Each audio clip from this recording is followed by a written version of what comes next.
মায়ে হাক্কারে জিন্দাবাদ জিন্দাবাদ মধুনিবাদ মধুনিবাদ নিবাদ চাঁদ নিবাদ চাঁদ। এই কথাগুলো সাহস করে কেউ বলে না, কিন্তু বলার মানুষ বলে যায় নাই।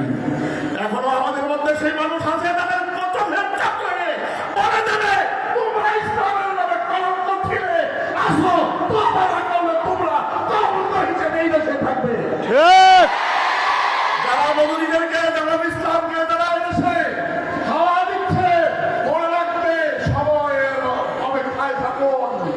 হয়তো অবাক করবেন, আর না হয় আপনাদেরকে কওমি হালকা একদম মরা মাছির মতো নিজের ভিতর থেকে ছুঁড়ে ফেলে দেবে দূরে, যেন জীবনও আর এই হালকায় না আসতে পারেন।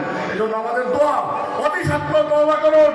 আমাদের হেফাজতের আমির যে কথা বলেছেন তওবা করার আগ পর্যন্ত তাদেরও আমাদের মধ্যে কি সামিল করা যাবে না। এই জন্য ভাইদেরকে বলবো তওবা করুন, তওবা করে ফেলে আসুন। ছাত্র ভাইদেরকে বলবো খুবই জমানো থাকতে হবে।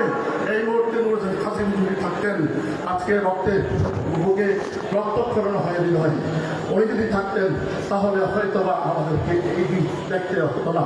কারণ ওবায়দুল্লাহ ফারুক, নুরুদ্দিন কাসেমি তারা এমন মানুষই ছিলেন সবসময় যারা আমাদের বিরুদ্ধে করেছেন, আমাদের আগামীদের তাওয়াতুকে আমানত হিসাবে আমাদের কাছে দিয়ে গেছেন।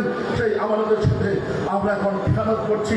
এই খেয়ালের জন্য আর না হয় এই জন্য এই ব্যবস্থাপনা, এই আয়োজন, আপনাদেরকে সতর্ক করা, আপনাদেরকে সামনের দিকে আমাদের আশেপাশে একদম দশের মধ্যে এগুলো অজাহাত করবেন এবং ইনশাআল্লাহ সঠিক রাস্তায় আমাদেরকে রাখার দায়িত্ব পরিবারের আশেপাশে একদম আঞ্জাম দেবেন এবং এই দায়িত্ব, এই আমাদের খেয়াল আমরা দেব না। আসসালামু আলাইকুম ওয়া রাহমাতুল্লাহ।